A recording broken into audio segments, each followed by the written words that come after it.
اعوذ باللہ من الشیطان الرجیم بسم اللہ الرحمن الرحیم۔ السلام علیکم ناظرین، کیسے ہیں؟ امید ہیں آپ سب خیریت سے ہوں گے اور اپنے اہل خانہ کے ساتھ خوش بھی ہوں گے اور محفوظ بھی ہوں گے۔ ناظرین، جیسا کہ آج کل پاکستان میں گرمی جو ہے وہ اپنے زوروں پر چل رہی ہے، انتہائی شدت کی گرمی کی لہر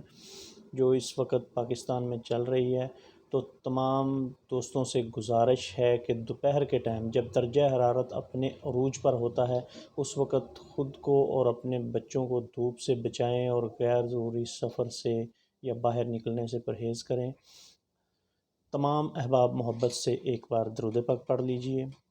دوستو، میرا نام عمران بٹ ہے اور آپ دیکھ رہے ہیں میرا یوٹیوب آفیشیل چینل۔ آج کا جو ہمارا موضوع ہے وہ ہے امریکہ بہادر، جو کہ اس وقت خطے میں اپنے پاؤں کسی نہ کسی طریقے سے جمائے رکھنے کے لیے ہر طرح کی ممکن کوشش کر رہا ہے، اور اس کے لیے اس کو جو سب سے آسان ہدف تھا وہ تھا پاکستان، لیکن پاکستان نے اس بار سٹینڈ لیتے ہوئے بالکل بھی اس کو ہوائی اڈے دینے سے انکار کر دیا ہے۔ امریکہ نے پاکستان کو ڈرا کر دھمکا کر ہر طرح سے کوشش کر رہی، لیکن ابھی تک پاکستان کا جواب نہ میں ہے، جس کی وجہ سے وہ لوگ بہت پریشان ہیں، کیونکہ CIA کے چیف کی جو ان کی پارلیمنٹ میں اس نے خطاب کیا ہے اور اس نے انہیں بتایا ہے کہ اگر اب ہم اس خطے سے نکل گئے تو دوبارہ اس خطے میں پاؤں جمانا ناممکن ہوگا۔ اور اس سب سینیریو میں روس جو ہے وہ اپنا اہم کردار ادا کر رہا ہے، کیونکہ روس کے ٹکڑے کرنے میں امریکہ کا بہت بڑا ہاتھ ہے۔ امریکہ نے اس وقت پاکستان اور افغان طالبان کے ساتھ مل کر رشیا کو یہاں سے ناکوں چنے چبوا کر بھگایا تھا، تو روس اپنی اس شکست کا بدلہ لینے کے لیے بالکل اب تیار ہے، اور اس نے اپنے جو ارد گرد تمام اسلامی ممالک ہیں ان کے ساتھ اچھے تعلقات استوار کر رکھے ہیں۔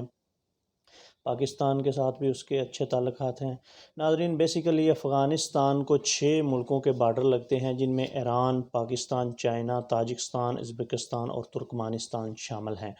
پاکستان، ایران اور چائنا جو ہے وہ کسی طور بھی امریکہ کو اڈے دینے پر بالکل بھی رضامند نہیں ہے، اور دوسرے جو 3 ملک ہیں وہ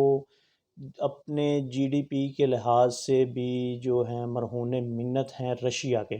تو رشیا نے ان ملکوں کو سختی سے کہا ہے کہ آپ بالکل بھی کسی قسم کی کوئی حامی امریکہ کے ساتھ نہیں بھریں گے، اور اس ساری صورتحال میں امریکہ اب پریشان ہے کہ وہ کرے تو کیا کرے، کیونکہ ستمبر تک آخری فوجی کا انخلاء یہاں سے انہوں نے کرنا ہے، نکلنا ہے، اور وہ چاہتے ہیں کہ کسی نہ کسی طرح اس خطے میں اپنے وجود کو برقرار رکھیں۔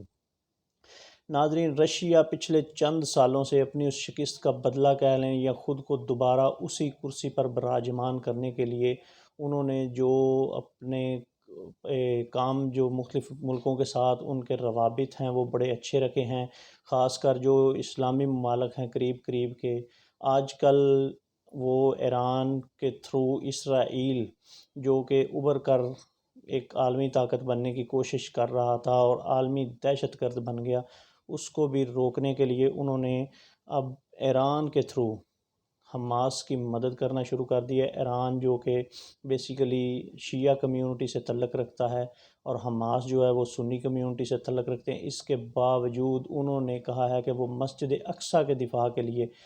حماس کی ہر ممکن مدد کریں گے۔ مسلمانوں کا قبلہ اول، اس کو بچانے کے لیے وہ بالکل میدان عمل میں آئیں گے۔ رشیا اس تمام سینیریو میں عالمی طاقت بن کر ابھر رہا ہے، اور یہ ایک جو بلاک بن رہا ہے اس کا اسلامی ملکوں اور چائنا کے ساتھ، یہ آنے والے دنوں میں عالمی سطح پر ایک طاقت بن کر ابھرے گا۔ رشیا ان قریب امریکہ کے جو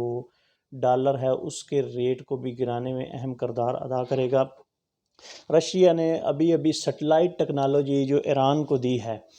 تو وہ اتنی ہائی لیول کی ٹیکنالوجی ہے کہ جس میں 1.2 ٹریلین ریزولوشن کا کیمرہ استعمال ہوا ہے، وہ اس کیمرے تک ایران کی رسائی ہے، اور اس کے تھرو ایران جو اپنے ارد گرد کے ممالک ہیں وہاں پر اور اسرائیل کی اور امریکہ کی جو حرکات ہیں ان پر نظر رکھ کر جو ممکنہ کارروائی ہے کرنے میں اس کو آسانی ہوگی۔ رشیا مسلمان ملکوں کو طاقتور کر کے، کیونکہ وہ جانتا ہے کہ ان کے علاوہ امریکہ کا کوئی حل نہیں، تو وہ مسلمان ملکوں کو طاقتور کر کے امریکہ کو گھٹنوں پر لانے کے لیے بالکل تیار ہے، اور عن قریب ایسا ہونے جا رہا ہے۔ پاکستان کا کردار اس معاملے میں بہت اہم ہے، اور پوری دنیا کی نظریں پاکستان پر لگی ہوئی ہیں۔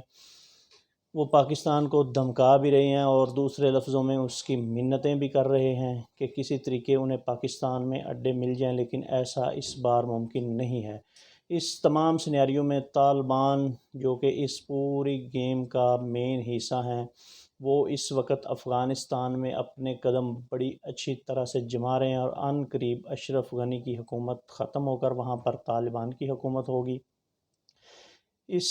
جو موجودہ صورتحال ہے، اس میں طالبان نے پاکستان کے کردار، پاکستانی حکومت کے کردار کو سراہا ہے، اور فوج کے کردار کی تعریف کی ہے کہ انہوں نے امریکہ کے خلاف اتنا بڑا سٹینڈ لے کر مسلمان ملک کے خلاف اپنی سرحدیں اور اپنی زمین استعمال